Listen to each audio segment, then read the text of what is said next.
The loud bang of the door slamming shut behind me still rings in my ears. I stood on the porch in the cold, my suitcase beside me, trembling. It was dark. The wind bit through my thin sweater. And in that moment I realized something so painful it nearly broke me. My own son had just thrown me out. He didn't care where I would go. He didn't care that I had nowhere else to stay. He didn't even look back. His exact words before the door slammed? "You're holding us back, Mom.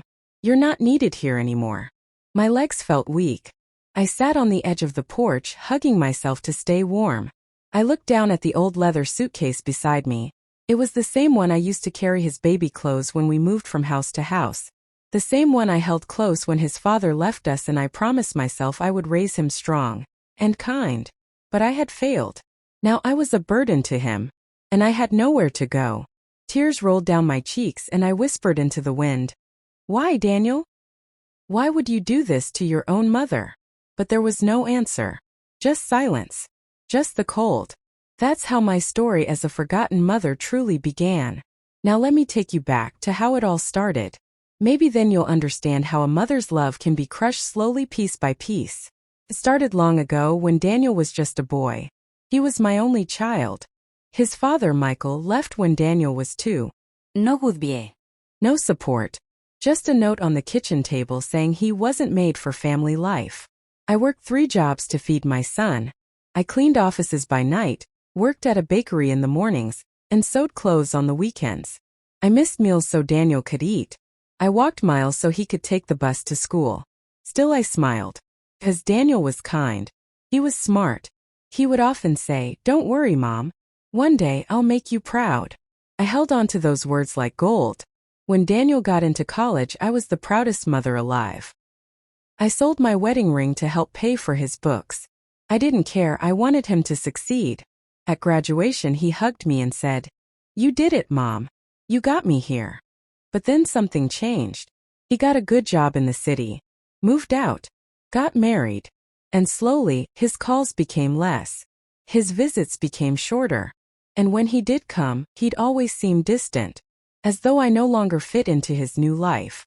Then his wife, Claire, started calling me old-fashioned and too involved. "She's your mother, not your responsibility." I once heard her whisper when she thought I wasn't listening. Still I tried to stay quiet, respectful. I just wanted to be near my son, near my grandchildren. I didn't need much. Just a little room in their house, a place to sleep, someone to talk to during the day. But even that became too much. At first, Claire would complain about the meals I cooked. Too salty, too oily, not healthy enough for the kids. Then it was about the way I cleaned. "You left a streak on the window," she said one day. And finally Daniel stopped defending me. He started acting like I was in the way. They made me feel like a ghost in my own son's home. One day, I accidentally left the gate unlocked, and their dog ran down the street. We found him a few blocks away, safe and sound. But Claire exploded. She screamed, "You could have gotten him killed. You're careless and too old to live here." Daniel didn't say a word. That night, I heard them arguing in their bedroom. Claire wanted me out. Said I was making their home uncomfortable. Daniel didn't fight for me.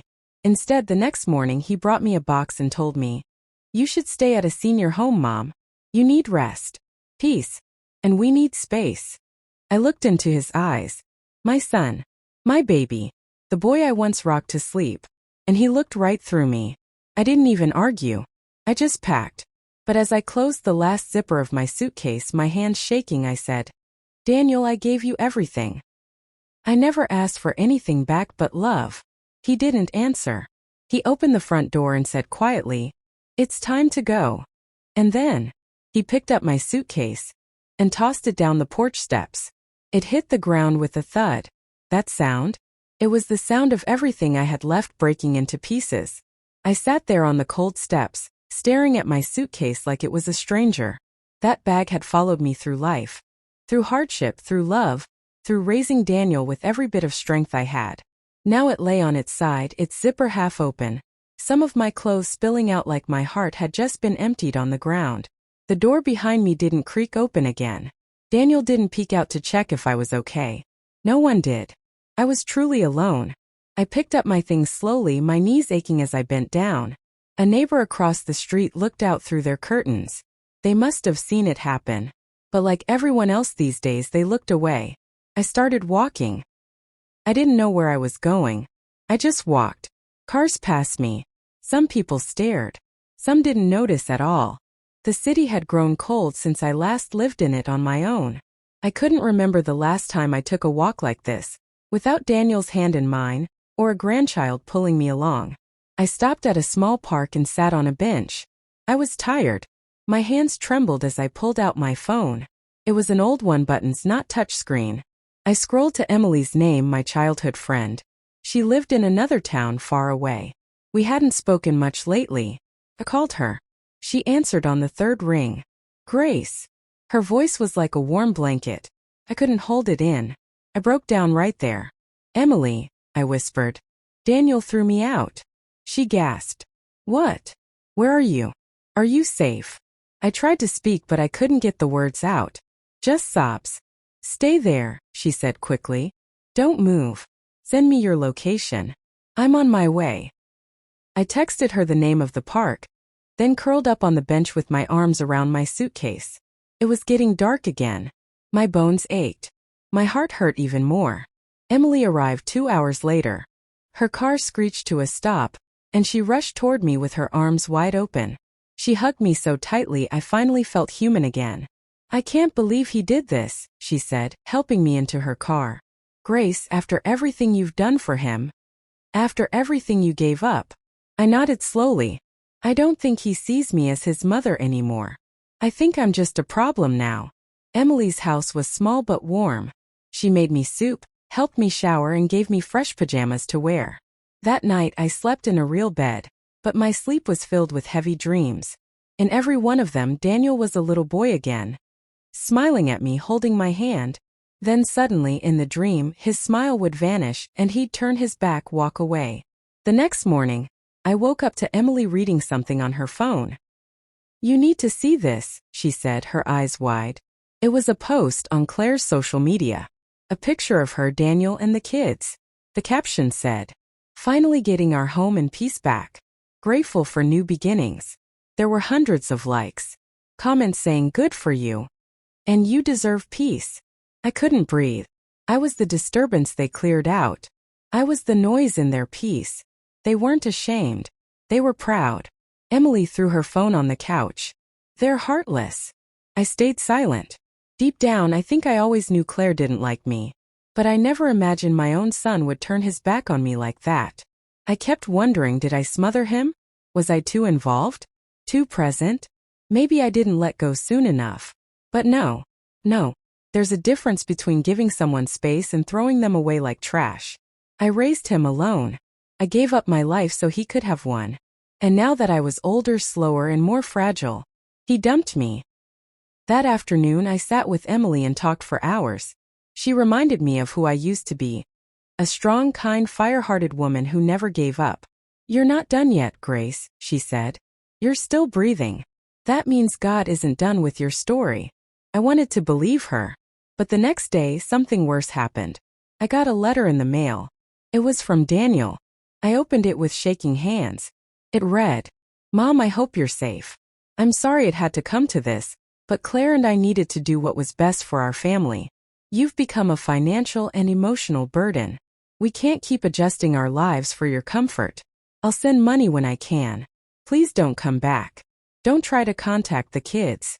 They're adjusting. Daniel, please don't come back. Don't try to contact the kids." Those words burned. I didn't cry. I didn't scream.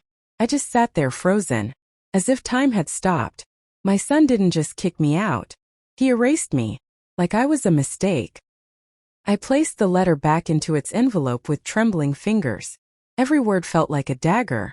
It wasn't just a goodbye, it was a final cut, deep and permanent. Don't come back. Don't contact the kids. I had read those 2 lines over and over, hoping maybe I misread them. But no, my eyes saw them clearly. My heart, however, refused to accept them. Emily sat across from me, holding a warm cup of tea. Her eyes searched my face gently, like she was afraid I'd shatter if she spoke too loud. "What did he say?" she asked quietly. I handed her the letter. She read it, her jaw tightening as she reached the end. I can't believe this. He's acting like you're some stranger. Like you didn't raise him alone for decades. I didn't answer. I just stared out the window at the wind blowing through Emily's small garden. The flowers swayed. They still bloomed. Life was moving forward even if my world had stopped. I'm not going to lie to you, Emily said finally. This isn't something you're going to forget, but you're going to get through it. And I'll help you. Whatever you need, Grace. I nodded slowly, grateful for her kindness. But deep inside, a storm was starting to build. Not a storm of anger. Not yet. But of pain, old heavy pain that had never really healed. I spent the next few days in a quiet daze. Emily tried to cheer me up. She made my favorite meals, put on old songs we used to dance to when we were young girls in school. Sometimes I would smile. But most times I felt like I was floating, not really here, not really there. Until one afternoon the phone rang. Emily answered it in the kitchen. Hello? Yes, this is her friend. Oh, really? She walked back in slowly, holding the phone out to me. It's a care home. Daniel gave them your name. I took the phone, confused. Hello. The woman on the other end was polite, but distant. Hello, Mrs. Grace. Your son Daniel referred you to our senior housing center. He said you were in need of long-term care and did not have family support. I blinked. Excuse me. He's offered to pay for your stay for 6 months. After that, the support will end unless you can apply for aid. I was stunned. So, he's placing me in a home? That's correct, ma'am. We have a bed available starting Monday. I hung up the phone slowly and handed it back to Emily. He's putting me in a home, I said. Like I'm a project to be managed. Like I'm a box he needs to check off. Emily's eyes widened in disbelief. Without even talking to you about it? Grace, you're not even sick. You're not helpless. But Daniel didn't see me that way anymore. He saw me as a problem. Something to solve. And putting me in a care home was his way of saying, you're no longer my responsibility. I couldn't sleep that night. My mind kept spinning. Had I been too protective when he was young? Did I push him too hard? Did I fail as a mother? Memories came flooding back. Of late nights walking the floor with a sick baby, of staying up to sew Halloween costumes from scraps, of working double shifts to pay for his school trips. I did all of that. And not once did I think of myself. Only him. I raised him to be kind, to be generous. But somehow, somewhere that got lost. The next morning I decided I wasn't going to that care home. If Daniel wanted me out of his life, fine. But I would not be locked away like a secret. Like some embarrassing relic. I sat with Emily at breakfast. Thank you for everything, I told her. But I have to figure out what's next. I can't live in your guest room forever. Emily gave me a long look. Then let's figure it out together.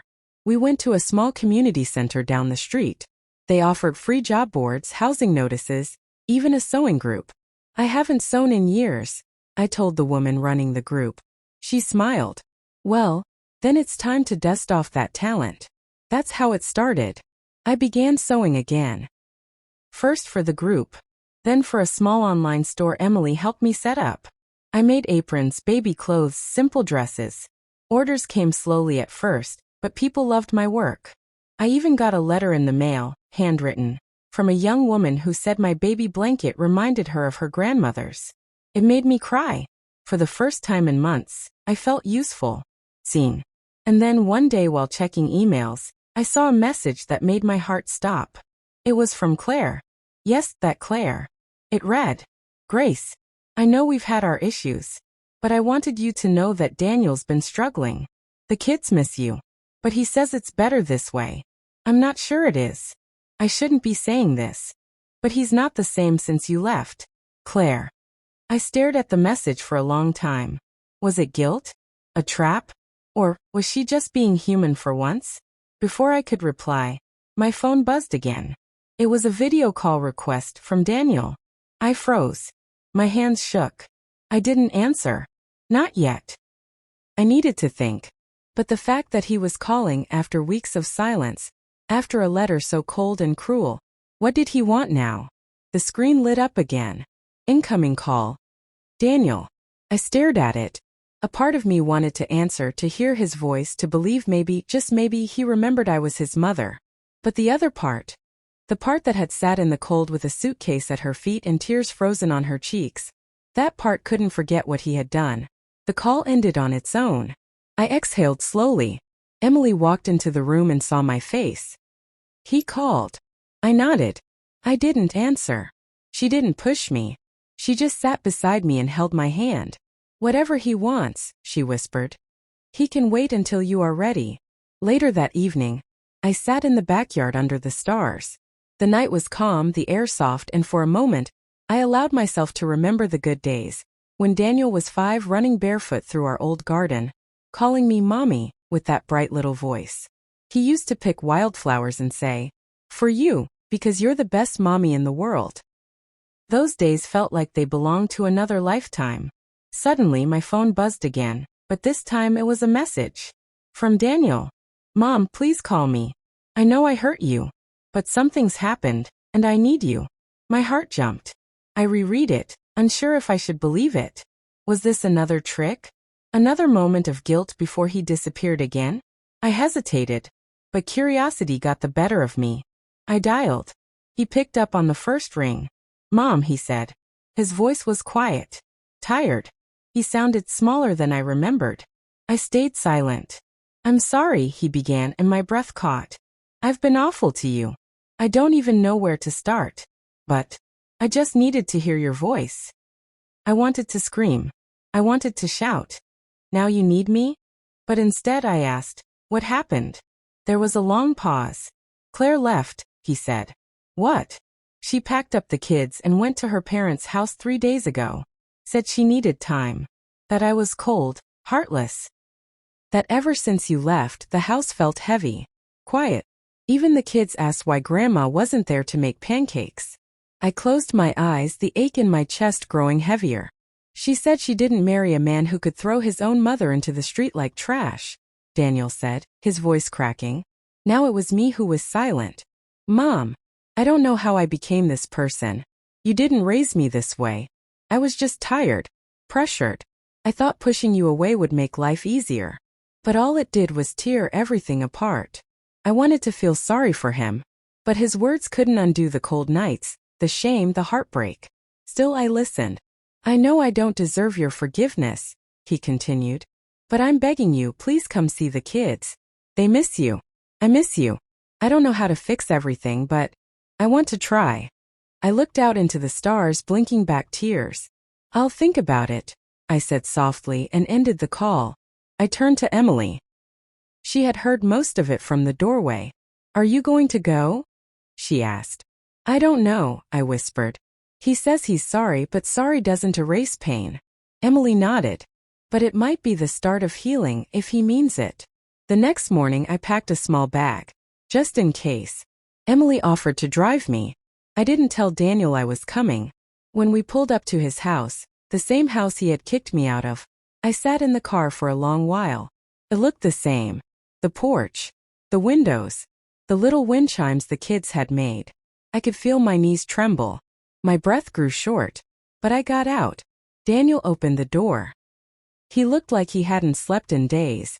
His eyes were swollen.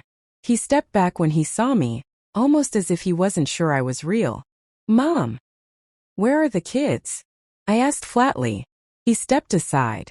I walked in slowly. Everything was still in its place. The same couch I had once knitted on. The same kitchen I used to cook in. Then I heard it. "Grandma!" Little feet rushed toward me. 2 small arms wrapped around my waist like vines, and I felt a lump rise in my throat. My granddaughter Mia held on tight.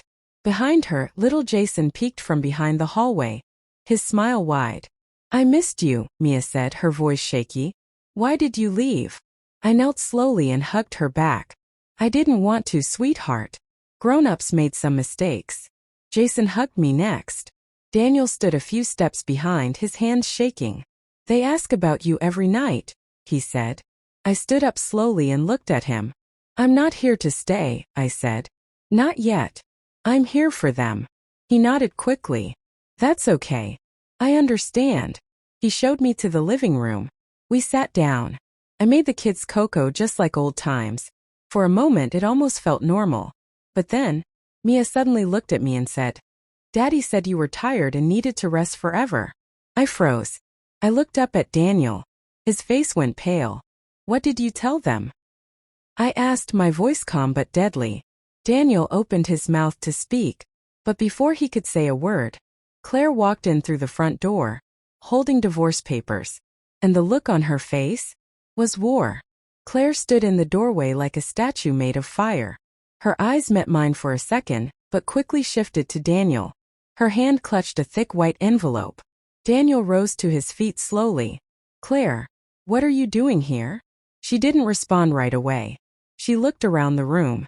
Her eyes rested briefly on the children, who were quietly sipping their cocoa next to me on the couch. Then her voice, sharp and low, cut through the room like a blade. "You lied to me, Daniel." "I didn't. You told me your mother left because she wanted to. You said she was tired, that she needed space."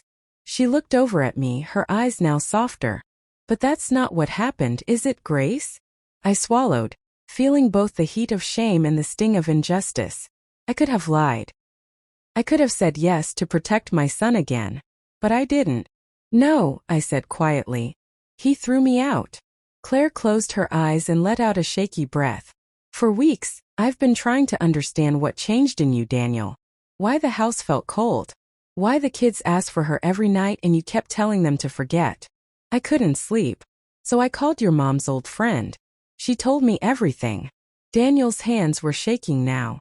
"Claire, please. I was under pressure. You don't understand." No, Claire snapped. "You don't understand. I married a man who I believed was kind, strong, and fair. But this is cruelty." She placed the envelope on the table between them. "These are divorce papers." The room fell silent. Daniel's face turned pale. "Claire, don't do this." Claire wiped her tears. "I have to. Because if you can throw your own mother out like garbage, what will you do to me if I ever become inconvenient?" The kids looked up confused. "Mommy? What's wrong?" Claire knelt beside them. "Nothing, sweethearts. Everything is going to be okay." Daniel's shoulders slumped. "Can we talk about this privately?" "No, Daniel. Because you made this mess in front of everyone. Now you get to sit in it." I watched from the couch, my heart aching. Not because of the divorce papers, but because I realized something deeper in that moment. My silence, my years of quiet suffering, had only helped Daniel grow colder. I thought love alone would be enough to teach him right from wrong. I was wrong. Claire turned to me. "Grace, I'm sorry. I truly am. I didn't know the full truth. If I had, I would have stopped this long ago." I nodded, not out of anger, but weariness. "Thank you for telling me the truth. That means more than you know." Then Daniel did something I didn't expect. He sank to his knees. Right there, in front of the children, in front of Claire, in front of me. He covered his face and sobbed. "Mom, I'm sorry. I was scared. I didn't know how to balance everything. I thought I was doing the right thing by giving Claire and the kids peace. But I was just trying to escape responsibility." For a long moment no one spoke. My heart ached watching him. This was still my son, broken, confused, lost. But I was tired of being the one to fix everything. "I forgive you," I said quietly. "But forgiveness doesn't erase the pain. It doesn't fix the nights I spent crying. Or the months I felt invisible. It doesn't mean things go back to how they were." Daniel looked up at me with swollen eyes. "I don't expect that. I just want a second chance." I stood up slowly. "You need to earn that." Claire nodded in agreement. "You're not the only one who has things to rebuild, Daniel." She turned to me. "Grace, I'm moving into my sister's place with the kids for now. You're welcome to visit any time you want. They need you. And so do I." Tears welled up in my eyes again, but this time they weren't just from pain. There was something else. Relief. A strange kind of hope. I nodded. "I'd love to see them." Claire smiled and took the children's hands. "Come on, let's go pack your things." As they left the room, Daniel sat slumped on the floor. I walked toward the door with my coat in hand. Before stepping out, I looked at my son one last time. "Daniel, I raised you to be strong, not heartless. I hope one day you remember who you used to be. Then I walked out, back into the light, back into a world where I wasn't just someone's mother. I was someone's grandmother, someone's friend, someone who still had a story left to live. And just as Emily pulled up to pick me up again, my phone buzzed. It was a message from Daniel. Mom, I understand if you're done with me, but I'm going to change. I swear. I'm going to fix what I broke. I looked at the screen for a long time. I didn't reply. Not yet. He needed to prove it with more than words. But just when I thought I had found peace again. The next morning, I woke up to a knock at the door. Emily answered it. Her face turned pale. She called out to me. Grace, it's Daniel. He's been in an accident. Emily's voice trembled as she called me to the door. I rushed out of the kitchen, nearly tripping over the rug. When I reached her side, I saw the man at the door. A young police officer, no older than 30, with tired eyes and a gentle voice. Are you Mrs. Grace? He asked softly. Yes, I whispered. I'm sorry to inform you, ma'am. Your son, Daniel, was involved in a car accident early this morning. He was driving alone. It appears he lost control and struck a tree. He's in the ICU at Memorial Hospital. He's stable for now, but it's serious. My knees buckled, and Emily caught me before I fell. My ears rang. My heart slammed against my chest like it wanted to break free. Is he going to be okay? I managed to ask. They're doing all they can, but they said it would help if family came. I didn't wait to hear more. I grabbed my coat and handbag. Emily was already grabbing the car keys. The drive to the hospital felt like a blur. Every street, every red light, every second felt like 100 years. I couldn't stop thinking about all the things I hadn't said, all the pain between us, the years of sacrifice, the months of silence, and the question that haunted me most. What if I never get the chance to say goodbye? When we arrived at the hospital, a nurse directed us to the ICU floor. The hallway smelled of antiseptic and sorrow. Machines beeped in the distance. I held Emily's hand as we walked. When the nurse opened the door to Daniel's room, I gasped. There he was, my son, my boy, lying on a hospital bed, tubes in his nose, bandages on his head, bruises covering his face. He looked small, fragile, nothing like the man who had thrown me out. I walked to his bedside and slowly reached for his hand. It was cold, but his fingers moved slightly when I touched them. Daniel, I whispered, my voice cracking. I'm here. His eyelids fluttered. Emily gave us space and stepped back. I pulled a chair close and sat beside him. The last time I had done this was when he was 9, and he had broken his arm falling out of a tree. I had stayed up all night in the hospital with him, feeding him soup with a plastic spoon and brushing his hair back from his eyes. Now I did the same. Brushed back his hair. Held his hand. I don't know if you can hear me, I said. But I need you to know something. I forgave you long before this day. Not because what you did was right, but because my heart can't carry hate anymore. I've carried enough. A tear rolled down his cheek. I don't know what's next for us, I said gently. But I'm still your mother. That doesn't change. Suddenly the machines beeped faster. A nurse rushed in. His heart rate is spiking. Please step outside. I stumbled backward as they worked quickly around him. I could hear them saying things like, stabilize him, and push one of AP. I stood in the hallway, holding my breath. Emily came beside me. He'll be okay, she whispered. He has to be. After a few minutes, the door opened. The doctor came out. He's stable again, he said with a kind smile. He may wake up soon. He's strong. Must be the fighter in him. I let out a breath I didn't know I was holding. Can I sit with him? He nodded. Just one visitor at a time. When I went back inside, Daniel's eyes were open, just barely. He blinked and looked at me. Mom, he whispered, his voice hoarse. Tears filled my eyes. I'm here, baby, I said, smoothing his hair. I thought I was going to die, he said weakly. All I could think about was you. How I left you, hurt you, and I knew if I had the chance to say I'm sorry, I'd never waste it again. I placed my forehead against his hand. You're here now, and that's what matters. He closed his eyes again, but his breathing was steady. For the first time in a long time, I felt a flicker of hope. Later that evening, Claire brought the kids to the hospital. They rushed in, hugging me first, then holding Daniel's hand gently. Claire stood by the door, watching silently. "Is Daddy going to be okay?" Mia asked. "Yes," I said, hugging her close. "He just needs to rest for a while." Daniel opened his eyes again. When he saw his kids, his lip trembled. "I'm so sorry," he whispered to them. "I wasn't being a good dad." Jason climbed up beside him. "You're our dad. That's all we care about." Tears rolled freely down Daniel's face.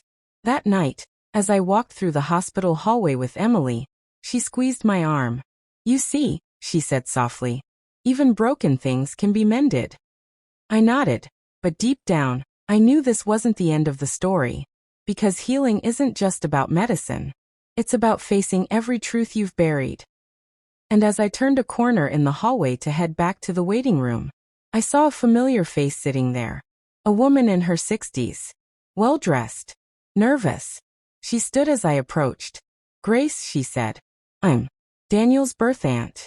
His father's sister." I froze. I hadn't seen or heard from Michael's family in over 30 years. "What are you doing here?"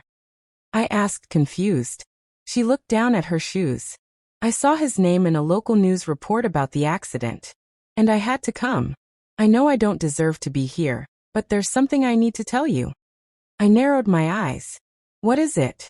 She took a deep breath. "It's about Daniel's father. And a secret he made me promise never to tell. But I can't keep it anymore. You need to know." I stood still, my heart thudding in my chest. My eyes locked on the woman in front of me, the sister of my late husband, Michael. I hadn't seen her since his funeral over 3 decades ago. Back then she had offered nothing more than a nod, a cold handshake and silence. Now here she was again, standing in a hospital hallway like a ghost from a past I had buried and tried to forget. "What do you mean?" I asked her. "What secret?" She looked around nervously, then gestured to an empty bench near the vending machines. I followed slowly, unsure whether I was ready for whatever she had to say. She sat down beside me, wringing her hands in her lap. "Grace," she began, her voice low and shaky, "I should have come a long time ago. I should have told you years back. But I was afraid. And back then I believed the lie too. Michael made it sound like it was for the best. My heart felt like it was being squeezed. I hadn't spoken that name, Michael, in years. I didn't want to remember the man I once married. The man who disappeared from our lives when Daniel was just 6. He walked out one day and never came back. What are you trying to say?" I asked, my throat dry. She looked at me, her eyes glossy with guilt. "Michael didn't leave by accident," she said. "He didn't disappear. He was hiding something. Something from you. And from Daniel." I leaned in slightly, my voice barely a whisper. "What was he hiding?" She swallowed hard. "Michael had another child before he met you." My breath caught in my throat. "What?" "He had a daughter. Her name was Leah. She was just a teenager when he married you. But he kept her a secret, told everyone she wasn't his responsibility. He wanted a new life. A fresh start. With you." I stared at her in disbelief. "You're telling me he abandoned his first child, and then married me, had a son, and left again?" She nodded slowly, tears slipping from her eyes now. "But that's not all," she said. "Before he left you, he told me something. He said if anything ever happened to him, I should tell you." She reached into her purse and pulled out a small folded envelope. Old. Yellowed with time. "What is that?" "It's a letter. He wrote it the night before he left. He gave it to me and made me swear I'd never show it unless Daniel ever ended up like him. Alone. Lost." I hesitated before taking it. My hand shook as I opened the envelope. The handwriting was messy, almost rushed. "Grace, by the time you read this, I'll be gone. Not because I don't love you, but because I don't know how to stay. I failed as a husband and a father. There are things I've done that I can't undo. Things I can't carry anymore. I hurt people. I hurt Leah. I hurt you. I can't be the man you think I am. I don't deserve you or Daniel. That boy is better off without me. He deserves a father who won't turn cold, who won't pass on the darkness I carry. Please tell him I'm sorry." Please love him extra for the both of us. Michael. Tears blurred my vision. I couldn't speak. Couldn't think. My son had spent his whole life asking why his father left. And I had told him the only truth I knew. That sometimes people leave when they can't handle love. Now I realized Michael had left because he was scared of the man he was becoming. And the man he had already been. I looked up at his sister. Why now? I asked. Why bring this to me now, when my son is lying in a hospital bed? She wiped her eyes. Because I saw his name and I saw your name in the report. And I realized. I didn't want to die carrying this secret. Daniel deserves to know who his father was. And you deserve peace. I folded the letter and placed it carefully in my handbag. I don't know if I can forgive Michael, I whispered. But I think. I finally understand him. She nodded. And then she reached for my hand. I'm sorry I didn't stand with you when he left. I should have been there. I was a coward. I looked at her for a moment. And then I did something neither of us expected. I pulled her into a hug. Not because I had forgotten. But because sometimes, the weight of pain is too heavy to carry alone. Later that night, I sat in the hospital chapel, the quietest place in the whole building.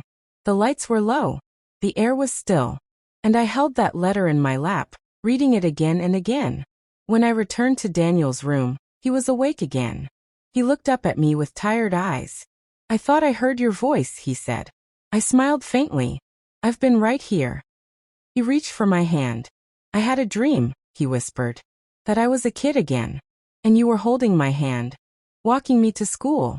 I kept asking, where's Dad? And you just smiled and said, he's where he needs to be. I blinked back tears.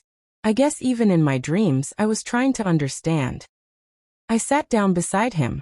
I didn't show him the letter. Not yet. He wasn't ready. But one day he would be. And when that time came I would tell him everything. For now he needed to heal. We both did. But I knew one thing for sure. The pain that once chained me down? I was no longer dragging it behind me. I was learning to let go.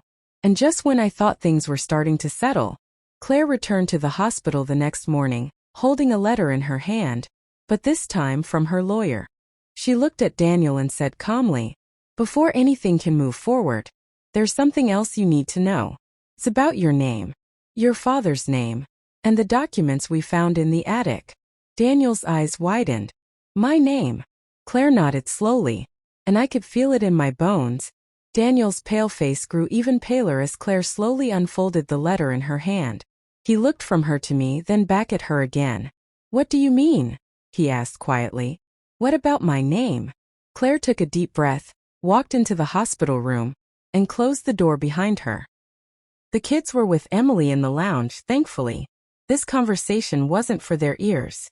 I wasn't going to say anything yet, Claire began. Not until you were stronger. But Grace deserves to know. And you deserve to know. She sat beside Daniel's bed and placed the letter gently on the side table. When I moved into this house with you, she said, we packed up the attic. Remember? Daniel nodded weakly. I found an old trunk.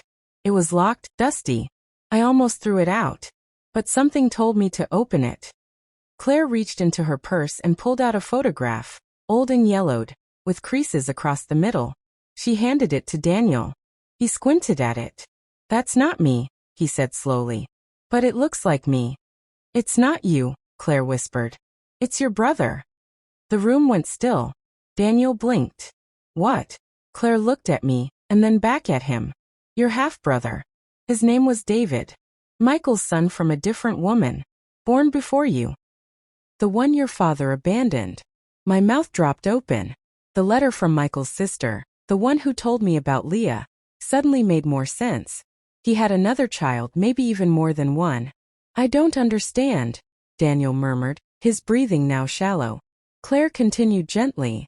David died when he was 12. There was a car accident. Your father never talked about it. He buried it like he buried everything else. But when I looked deeper I found adoption papers. Daniel, your birth certificate had been altered. I stood frozen. She turned to me. Grace, Daniel is yours by blood. But Michael changed the records. The man who raised him wasn't the man who fathered him. My knees weakened and I sat down slowly. I raised him alone, I whispered. Michael was there when Daniel was born. Claire nodded. Yes. But Grace, you were pregnant when you met Michael. You didn't know. You thought it was his baby. He knew. But he never told you. He stepped in, covered it up, changed the documents to make it look like he was the father. I shook my head, disbelief flooding me. That's not possible. That would mean that Daniel's real father, Claire said gently, might still be alive. Daniel looked like he'd been punched in the chest. He stared at the photo again, then slowly turned to me. Mom, is that true? Tears stung my eyes. I shook my head. I didn't know, Daniel. I swear. I never knew. I was so young when I met Michael. He told me we were starting over. I believed him. Claire handed over the folder with the altered papers. I cross-checked everything. The dates. The signatures. Your hospital file. It all adds up. Daniel buried his face in his hands. So, I don't even know who I am. I leaned forward and took his hand. You are my son. No matter what. That never changes. But my whole life, he whispered. It was a lie. No, I said firmly. It was a life made with love. Maybe it started messy, but I loved you with everything in me. And you were always mine. He looked up at me, tears spilling from his eyes. I'm sorry, Mom, he said. For everything. For the way I treated you. For not seeing how much you gave up. I don't deserve your love. I pulled his hand to my chest. You don't have to earn my love, Daniel. You're my child. He broke into sobs then, and I held him like I did when he was small. Even with machines beeping and wires running from his arms, he felt like my baby again. Claire stood quietly nearby, wiping her own eyes. After a long silence, she cleared her throat. There's one more thing, she said softly. Daniel and I looked at her, bracing ourselves. I traced the adoption. It was filed through a private agency, and the biological father's name was listed. I swallowed. Ooh. Claire looked directly at me. His name was Thomas Mitchell. He still lives in the same town, just 2 hours from here. I froze. Thomas. That name stirred something in me like an echo in the back of my mind. A man I dated briefly. Kind eyes. A gentle voice.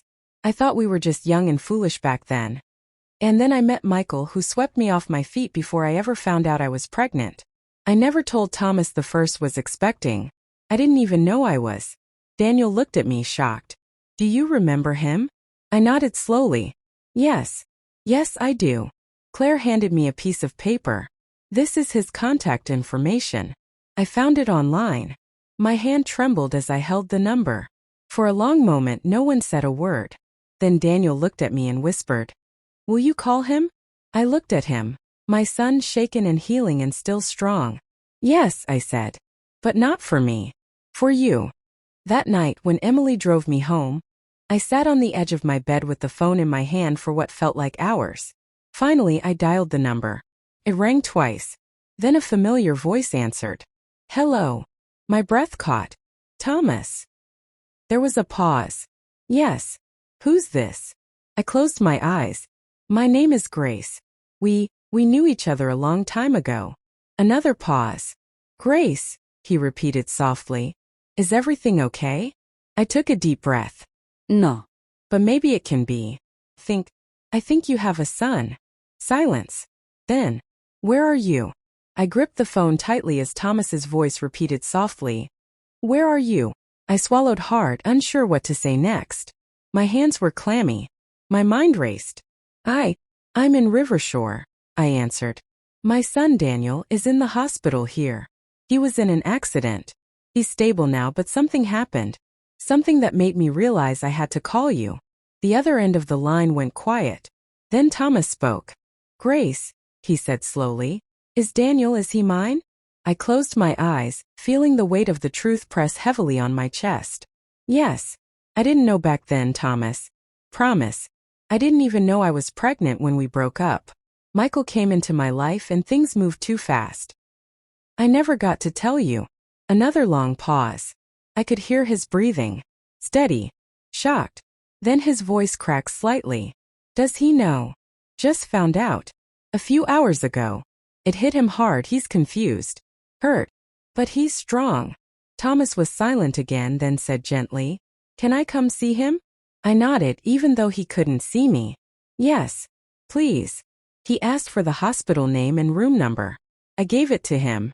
After we hung up, I sat there in my room, staring at the quiet darkness around me, wondering what this would mean for Daniel, and for me. Would this man, a stranger yet once familiar, fill a space Daniel never realized was empty? Or would it just add more confusion to a heart that had already been cracked open so many times?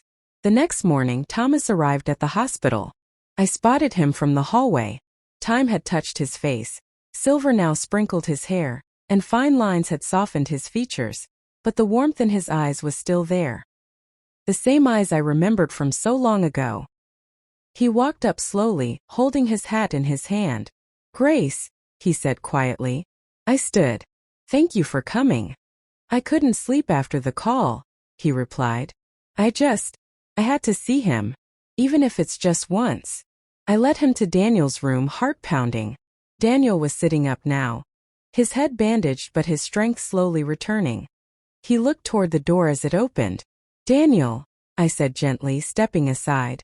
"This is Thomas." Daniel looked between us, confused. Then he spoke, his voice low. "You're the man." Thomas nodded. "Yes. I don't expect anything. I just wanted to see you. To say I'm sorry I wasn't there." Daniel studied him. His eyes didn't show anger, just deep, aching curiosity. "I don't blame you," Daniel said. "You didn't know." Thomas moved a little closer. "You look so much like your mother. But you've got my chin," he said with a faint smile. Daniel almost laughed. A small broken sound. But it was real. Claire arrived moments later with the kids. She was surprised to see Thomas, but said nothing as I quickly explained. She simply nodded and gave me a supportive squeeze on the shoulder. Later, I stood at the hospital window, watching the kids giggle as Thomas showed them a card trick he remembered from his youth. Daniel watched too, arms crossed gently across his chest. He spoke without looking at me. "He's calm, kind, different from what I imagined a father to be." I didn't say anything. I let the moment breathe. Daniel turned to me, his face serious. "I don't know what to feel, Mom. All my life I chased a ghost. Tried to be strong. Tried to be better than what I had. And now this man walks in. And somehow I don't hate him. I thought I would." I reached for his hand. "You've grown, Daniel. Not just older. Wiser. Stronger. That's why your heart is making space for him." He looked down. "I don't want to erase Michael. Even if he lied, he still raised me." "You don't have to erase anyone," I said. "Your story is yours. Every scar, every smile. It's yours." Daniel took a deep breath. "I want to know him, but I need time." "I know," I whispered. "And so does he." Just then, the doctor came in with a clipboard. "Good news," he said. "You're improving faster than expected. If all goes well, you can go home by the weekend." Relief washed over me. Claire smiled. The children cheered. But Daniel, he looked away, his face thoughtful. Later that day, I found him staring out of the window. "I need to ask you something, Mom," he said. "Anything. If I let Thomas into my life, will that make you feel like you've been replaced?" My eyes widened. I reached for his hand. No. "Never. You can't replace a mother's love, Daniel. And I could never be jealous of you having another piece of your heart healed." He nodded slowly. I needed to hear that. That night, after everyone left, Daniel rested in silence. I sat beside him, watching the beeping of the machines. But just when I thought peace had returned, a nurse came in holding a sealed envelope. "This came in earlier today," she said. "It was addressed to you, ma'am." I took it and looked at the writing on the front. No return address. Just one word. "Forgive." My fingers trembled as I opened it. Inside was a single page, and a photo. A photo of Daniel when he was 5, and Michael kneeling beside him. On the back of the photo was a note in Michael's handwriting. "Grace, if you're reading this, then you found the truth. I'm sorry. I never had the courage to tell you while I was alive. But I hope somehow this helps you see that I tried. In my own broken way. Forgive me." There was no signature. Just that single word again. Forgive. I stared at the photo. The man I once loved, the boy I raised, and the storm that tried to destroy us all. And I knew. The photo trembled in my hands. Michael's face stared back at me from the past, kneeling beside little Daniel, smiling as if the world hadn't already begun to crack beneath his feet.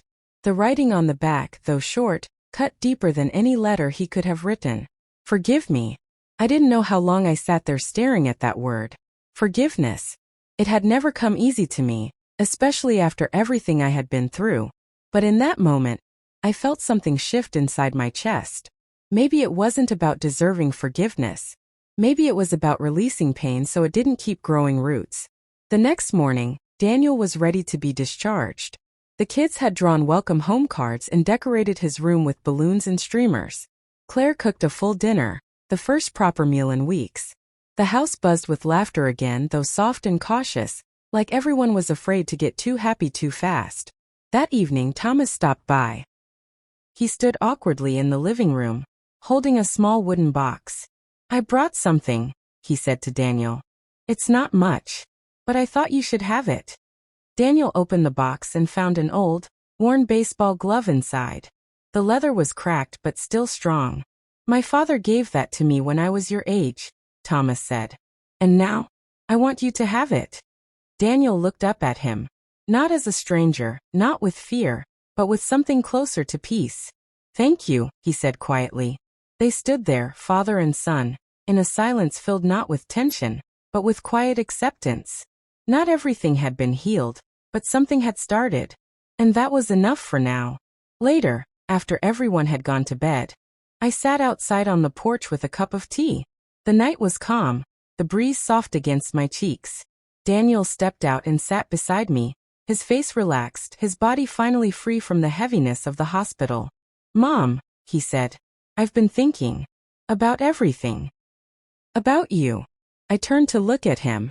You never gave up on me, he continued. Even when I was at my worst.